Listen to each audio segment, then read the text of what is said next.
नमस्ते बच्चों, कैसे हैं आप सब। आज हम हिंदी व्याकरण एवं रचना प्रबोध से अध्याय 15 मुहावरे एवं लोकोक्ति, इसमें से हम मुहावरों का अध्ययन करेंगे। पहले भी हम कई मुहावरे पढ़ चुके हैं जिनका अर्थ आप समझ गए हैं और अपने वाक्यों में बातचीत में उनका प्रयोग करते होंगे ताकि आपकी भाषा प्रभावशाली, रोचक और आकर्षक बन सके। और इसीलिए हम मुहावरों का प्रयोग अपनी बातचीत में, वाक्यों में करते हैं। ठीक है, तो आगे बढ़ते हैं। पहला मुहावरा है आज का, दाई से पेट छिपाना, यानी जानकार से बात छिपाना। दाई किसे कहते हैं?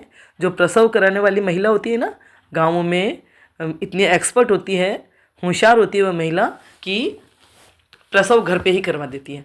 तो वो सब स्थिति जानती है कि बच्चे की क्या हालत है, गर्भवती महिला के। तो दाई से पेट छिपाना यानी जानकार से बात छिपाना, वह सब कुछ जानती है, उसको कुछ न बताएं तो भी वो पेट को देख कर के जैसा भी है वो जान लेती है। तो ये मुहावरा तब प्रयोग किया जाता है जब हमारे बारे में कोई सब कुछ जानता है और हम उसे छिपाने की कोशिश करते हैं, उससे अपने कोई बात, कोई राज छिपाने की कोशिश करते हैं, तब ये मुहावरा प्रयोग में लिया जाता है कि भाई वह तो सब कुछ जानता है तुम्हारे बारे में, दाई से पेट छिपाने वाली बात कर रहे हो तुम। ठीक है, अगला मुहावरा है, दो टूक बात कहना, यानी एकदम स्पष्ट कहना।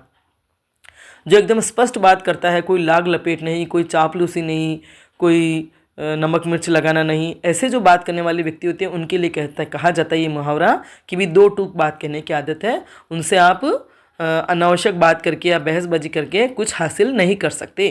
तो ऐसी स्थिति होती तब यह मुहावरा प्रयोग में लिया जाता है कि दो टूक बात कहना यानी स्पष्ट कहना। अगला मुहावरा है, दूध के दांत न टूटना, यानी अनुभवहीन होना। कोई व्यक्ति उम्र में कम है, उम्र में छोटा है, लेकिन बहुत ऊंची ऊंची बातें करता है या डींगे हाँकता है, तो उसके लिए कहा जाता है भी दूध के दांत तो टूटे नहीं और बातें ऊंची ऊंची कर रहा है ना। तो अनुभवहीन होता है और बड़ी अनुभव की बातें करता है या डींगे हाँकता है, तब उसके लिए, तब ऐसी स्थिति में या ऐसी जब बात हो रही हो तब ये मुहावरा प्रयोग में लिया जाता है कि भाई अभी तेरे तो दूध के दांत भी नहीं टूटे और तू क्या क्या बातें कर रहा है या कैसी डींगे हाँक रहा है। दिन दूना रात चौगुना होना, दिन दुगुना और रात चौगुना होना यानी शीघ्र होने वाली वृद्धि, है ना। जब किसी की तरक्की, प्रगति या उन्नति इतनी स्पीड से हो, इतनी तीव्रता से हो, तब कहते हैं दिन दुना रात चौगुना होना। या आशीर्वाद भी देते हैं कि भी दिन दुगनी रात चौगुनी तरक्की हो, शीघ्र होने वाली वृद्धि के लिए ऐसे शब्द इस्तेमाल किए जाते हैं कि दिन दुगना रात चौगुना होना। चाहे तो हम अपनी कामना करें कि मेरा ये काम या मेरी तरक्की हो, मेरा जो भी है धन दौलत व्यापार इतना बढ़े कि दिन दुगनी रात चौगुनी तरक्की हो। समझ में आ रही बात। और जब ऐसी बात होती है तब ये मुहावरा प्रयोग में लिया जाता है किसी को दुआ देने के लिए। ठीक है, दिया लेकर ढूंढना यानी ठीक तरह से खोजना, बहुत अच्छी तरह से देखभाल करके खोजना। जब अच्छी तरह से देखभाल के देखा जाए, खोजा जाए, कुछ ढूंढा जाए, तब कहते हैं दिया लेकर ढूंढना। जैसे किसी के लिए बहुत ही अच्छा लड़का या लड़की मिल गई हो, कहीं मिल गई हो, तो ऐसे कहते भी दिया लेके ढूंढो तो भी ऐसा लड़का नहीं मिलेगा, बहुत भाग्यशाली हो तुम जो तुम्हें इतना अच्छा लड़का मिला है। ठीक है, समझ में आ रही बात। दिया लेकर ढूंढना मतलब बहुत ही ढंग से, बहुत ही अच्छे तरीके से खोजबीन करना, देखना, परखना, तब कहते हैं दिया लेकर ढूंढना। दिन फिरना यानी अच्छा समय आना। कोई व्यक्ति, किसी परिवार की ऐसी हालत हो सकती है कि बहुत गरीबी में पेट काट कर अपने बच्चे को पढ़ा रहे हों, मजदूरी कर रहे हों, है ना, और उनका बच्चा पढ़ लिख करके अफसर बन जाए, तब ये मुहावरा प्रयोग में लिया जा सकता है कि भी उन्होंने बहुत ही पेट काट काट कर अब बच्चे को पढ़ाया था, लेकिन अब वो बहुत बड़ा अफसर बन गया है, तब उनके दिन फिर गए यानी उनका अच्छा समय आ गया, है ना। दोनों हाथों में लड्डू होना यानी लाभ ही लाभ होना, हर तरह से फ़ायदा ही फ़ायदा होना, तब कहते हैं दोनों हाथों में लड्डू होना, है ना। जैसे कोई व्यक्ति लड़की वाले की तरफ भी है, कोई व्यक्ति का रिश्ता लड़के वाले की तरफ भी है ना, तो भी वो दोनों ही तरफ से अटेंड करेगा, दोनों ही तरफ से उसको फ़ायदा मिलेगा, दोनों ही तरफ उसकी मौज है, शादी अटेंड करेगा। तो कैसे तो भी तुम्हारे तो दोनों ही हाथों में लड्डू है, चाहे इधर से अटेंड करो चाहे उधर से अटेंड करो, है ना। तो जब लाभ ही लाभ की स्थिति में कोई व्यक्ति हो तो उसके लिए कहा जाता है कि भी दोनों ही हाथों में, तुम्हारे तो दोनों हाथों में लड्डू है। दिन रात एक करना यानी बहुत परिश्रम करना। जब कोई व्यक्ति कुछ हासिल करने के लिए, चाहे पढ़ाई में चाहे बिजनेस में, बहुत परिश्रम करता है, दिन रात एक करता है तरक्की के लिए, उन्नति के लिए, तब ये मुहावरा प्रयोग में लिया जाता है। जैसे भी तुम्हें अगर मेरिट प्राप्त करनी है या मेरिट में नंबर लाना है या बहुत अच्छे परसेंटेज बनाने हैं तो दिन रात एक करने पड़ेंगे, तभी जाकर के आप इतने अच्छे प्रतिशत बना पाओगे। या आपको बिजनेस अपना बहुत ऊंचा उठाना है तो दिन रात एक करना पड़ेगा, तब जाकर के आपका बिजनेस बहुत ऊंचाइयों पर पहुंचेगा। थोड़े से समय या एक निश्चित समय तक काम करने से या निश्चित समय तक काम करने से इतनी तरक्की नहीं हो सकती। आई बात समझ में। अगला मुहावरा है दाल गलना यानी काम बनना। दाल नहीं गलना यानी काम नहीं बनना। कई बहुत कोशिश करने के बाद भी काम नहीं होता है तो कहते भी दाल नहीं गली, लेकिन यहाँ मुहावरा है दाल गलना यानी काम बनना। तो उस व्यक्ति ने साम दाम दंड भेद सब तरीके अपना लिए, आखिरकार उसकी दाल गल ही गई। या सरकारी अफसरों के पास या सरकारी दफ्तरों में तो बहुत तरीके आजमाने पड़ते हैं या न जाने कितनी मेहनत करनी पड़ती है, तब जाकर के हमारी दाल गलती है या तब जाके काम बनता है। दबी जबान से कहना यानी अस्पष्ट कहना अस्पष्ट कहना। दबी जबान से कहना मतलब दबी हुई जबान से जाने सहमते हुए या डरते हुए या झिझकते हुए जब हम कुछ कहते हैं तब कहते हैं भी दबी जबान से कहना, है ना। कभी कोई ऐसी बात हो रही हो कि हमारे कोई बड़े बुजुर्ग बैठे हों और हमारी उनसे असहमति बन रही हो किसी बात पर, तो हम दबी जबान से अपनी बात कहते हैं, ताकि अगर सुन भी ले तो भी ठीक हो, नहीं सुने तो भी ठीक, क्योंकि हम चाहते तो हैं सुने लेकिन हम स्पष्ट कह नहीं सकते, तो हम दबी जुबान से अपनी बात कहते हैं ताकि कैसे न कैसे कानों में भनक पड़ जाए और वो हमारी बात समझ ले। तो कहते हैं दबी जबान से कहना। जैसे बहुएं अपनी सास के सामने दबी जबान से अपने मन की बात कहती है कि कहीं सास गुस्सा न हो जाए। दांत कुरेदने को तिनका न होना यानी सब कुछ चले जाना। कोई किसी की आर्थिक स्थिति अचानक ऐसी हो जाए कि जीवन में कुछ ऐसा समय आ जाए कि सब कुछ घर परिवार का नष्ट हो जाए, काम धंधा या धन दौलत, तब ऐसी स्थिति हो जाए कि भी उसके सब कुछ उसका चला गया, तब कह सकते कि भाई कभी तो इतनी धन दौलत थी, कभी कि राज करते थे, महलों में रहते थे, लेकिन आज तो ये हालत है कि दांत खरीदने के लिए तिनका भी नहीं है या दांत खरीदने के लिए तिनका भी नहीं बचा, यानी सब कुछ चला गया। अगला मुहावरा है दाना पानी छोड़ना यानी अन्न जल त्यागना। दाना पानी छोड़ना यानी अन्न जल त्यागना। या तो कोई बहुत ही बीमारी की अवस्था में है, असाध्य बीमारी है, डॉक्टर ने जवाब दे दिया है तो व्यक्ति दाना पानी छोड़ देता है, मतलब अन्न जल उसके छूट जाते हैं, तब कहते हैं कि भी उनकी तो हालत सीरियस है, दाना पानी भी छोड़ दिया है उन्होंने। अगर ऐसी कोई बात कहता है, ऐसा मुहावरा प्रयोग में लेता है, तो उसका मतलब है कि उसकी मृत्यु समीप है, अब वह 2-4 दिन का ही मेहमान है, तो हमें मिलना है तो हम मिल लें, उनको देख लें, ताकि बाद में अफसोस ना रहे, है ना। तो दाना पानी छोड़ना का मतलब अन्न जल त्यागना। या तो कोई किसी इरादे के लिए, किसी कार्य के लिए, किसी संकल्प के लिए अन्न जल त्यागता है, वो एक अलग बात होती है, और किसी का दाना पानी छूट जाता है बीमार होने की वजह से, तब दोनों स्थितियों में ये मुहावरा प्रयोग में लिया जा सकता है। अगला है दाल रोटी चलना यानी जीविका निर्वाह करना। एक तो कोई व्यक्ति के इतने ठाठ बाट हो, है ना, इतना पैसा हो, इतनी दौलत हो कि वो बहुत ही मौज मस्ती से बहुत ही अच्छे 32 पकवान खाता है, 32 व्यंजन खाता है, लेकिन कोई दाल रोटी से ही जीवन चला रहा है, तो कहते हैं कि भाई महंगाई के ज़माने में तो बस हमारी दाल रोटी चल रही है, इतना हम कमा रहे हैं, या इतना हमारे पास पैसा आ जाता है, या हमारा बिजनेस इतना चल रहा है कि हम दाल रोटी चल जाती है, यानी जीविका निर्वाह हो जाता है, तब ऐसा मुहावरा प्रयोग में लिया जाता है। अगला मुहावरा है दांव चूकना यानी अवसर हाथ से निकल जाना। दांव माने मौका चूक गए, कोई अवसर मिला था आपको कि आप कुछ हासिल कर सकते थे, कुछ जीत सकते थे या कुछ प्राप्त कर सकते थे, लेकिन आपने अपनी लापरवाही से या मूर्खता से दांव चूक गए, अवसर हाथ से निकल जाता है, तब ये मुहावरा प्रयोग में लिया जाता है कि दांव चूकना, है ना। कबड्डी खेल रहे हों, क्या कहते हैं ना, सितुल्य वगैरह खेल रहे होते हैं, तब अवसर मिलता है कि भाई आप अपने खिलाड़ी को आउट कर सकें, लेकिन वो दांव चूक जाते हैं तो कहते हैं भाई तुम दांव चूक गए और हारने की नौबत आ गई, यानी अवसर हाथ से निकल गया। धूप में बाल सफ़ेद न करना यानी अनुभव शून्य न होना। अनुभव शून्य न होना, धूप में बाल सफ़ेद न करना। बाल सफ़ेद होते हैं तो वो कौन होते हैं, किन की उम्र होती है जबकि बाल सफ़ेद हो जाते हैं, मतलब बुजुर्ग होते हैं, वृद्धावस्था में बाल सफ़ेद होते हैं ना, तब कि भाई ये अनुभव है, ये इस बात का प्रतीक है कि वह व्यक्ति बुजुर्ग है, वृद्ध है, उसकी उम्र हो गई है, इसका मतलब उसको जीवन का बहुत अनुभव है। तब ऐसे व्यक्ति के लिए कहा जाता है कि धूप में बाल सफ़ेद नहीं करे, कि भाई बड़े बुजुर्ग माता पिता की बात नहीं मानते हैं बच्चे आजकल के, जैसे बड़ी टेक्नोलॉजी आती है उनको तो सोचते हैं कि हम बड़े होशियार हैं, लेकिन एक अनुभव की बात अलग ही होती है और आपको टेक्नोलॉजी वाला ज्ञान है वो एक बात अलग ही होती है। लेकिन जब माता पिता की बात नहीं मानते, धोखा खाते हैं, तब ये बात कही जा सकती है मुहावरा कि भाई हमने धूप में बाल सफ़ेद नहीं किए, जो तुम हमें मूर्ख समझते हो, मतलब हमारे पास जो अनुभव की दौलत है उसका तुम फ़ायदा उठा सकते हो। तो अनुभव शून्य न होना, ये बुजुर्गों के लिए, अनुभवी व्यक्तियों के लिए ये मुहावरा उपयोग में लिया जाता है। धज्जियाँ उड़ाना यानी ध्वस्त करना, दुर्गति करना, है ना, किसी की हालत खराब देना, हालत खराब कर देना, चाहे बहस में, तर्क वितर्क में, तो कहते हैं भी उसकी तो उन्होंने धज्जियाँ उड़ा दी या खेल में हरा दिया। भारत ने कई बार खेलों में पाकिस्तान की धज्जियाँ उड़ा दी, है ना, तो यानी उसकी दुर्गति कर दिया, उसको खेल में परास्त कर दिया, ध्वस्त कर दिया। बहसबाजी में किसी को या तर्क वितर्क से भी किसी को हरा देते हैं, तब कहते भी उसकी धज्जियाँ उड़ा दी, बहसबाजी, वाद विवाद, है ना, उसमें। अगला है धरती पर पाँव न पड़ना यानी अभिमानी होना।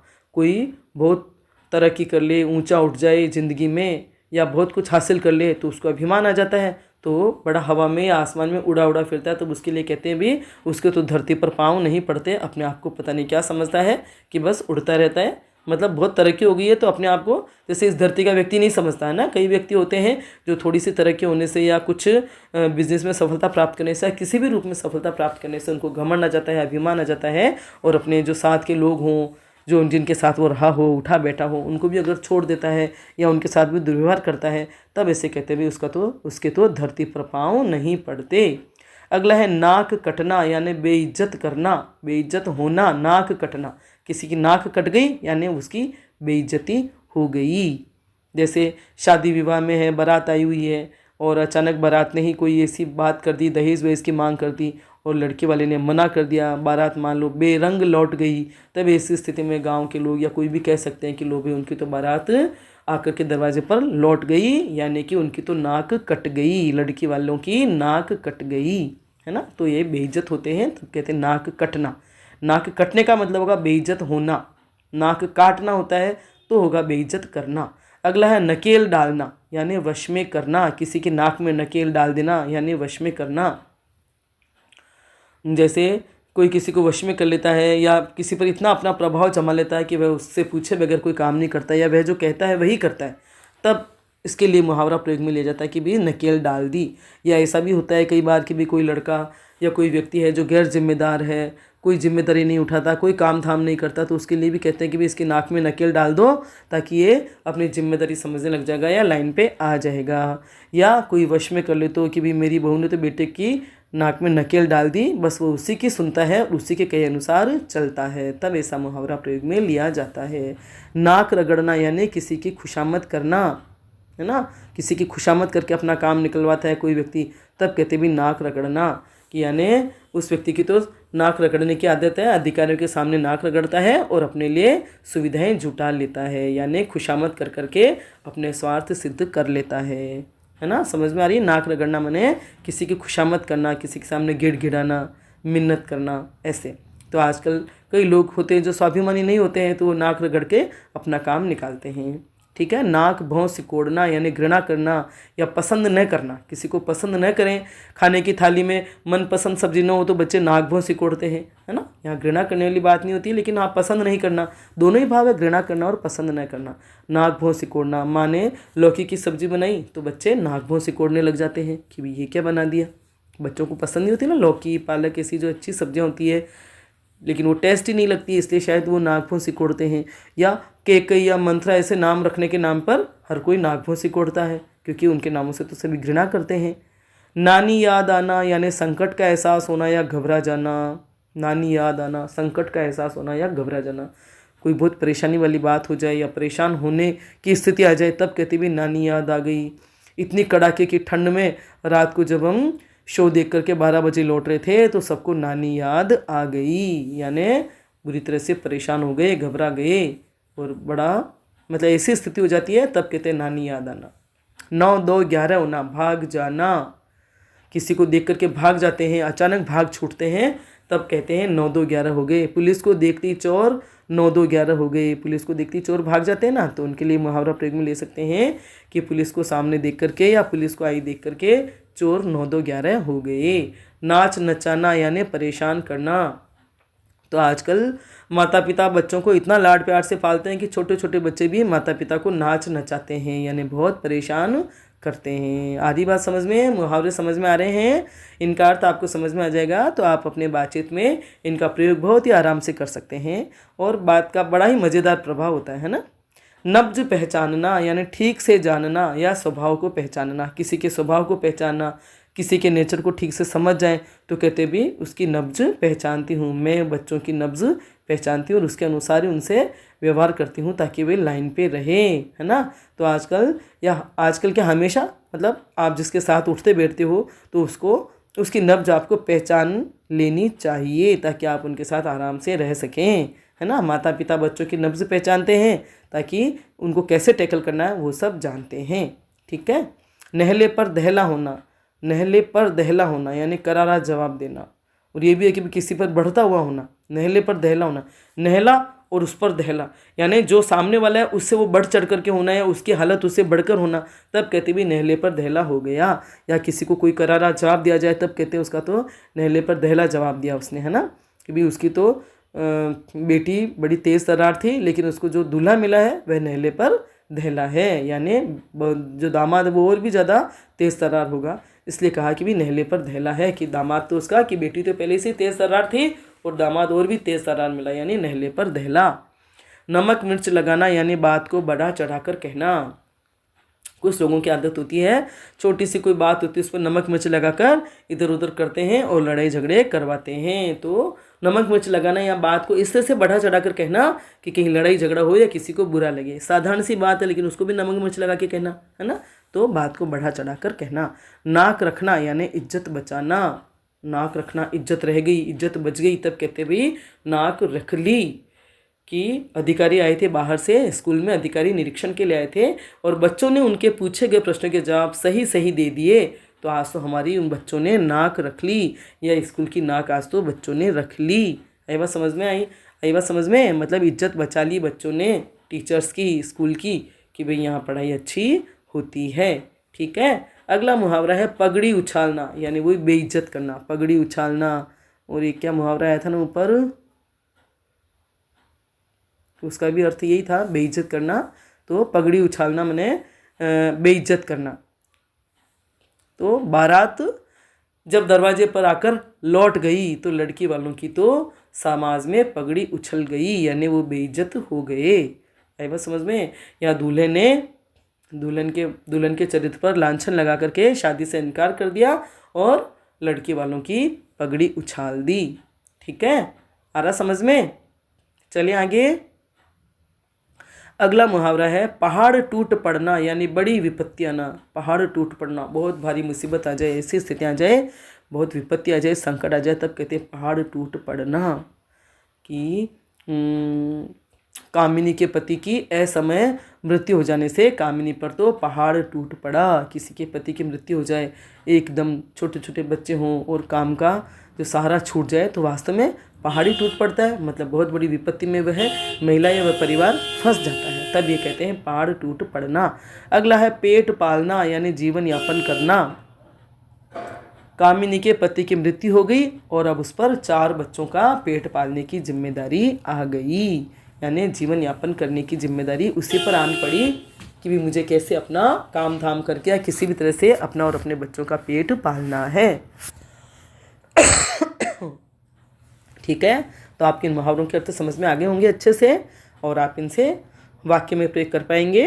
तो ये वीडियो पसंद आया हो तो लाइक करें, अपने दोस्तों के साथ शेयर करें, मेरे चैनल को सब्सक्राइब करें, बेल आइकन भी अवश्य टच करें ताकि जब भी मैं वीडियो बनाऊं उसकी सूचना आपको तत्काल मिल जाएगी। धन्यवाद।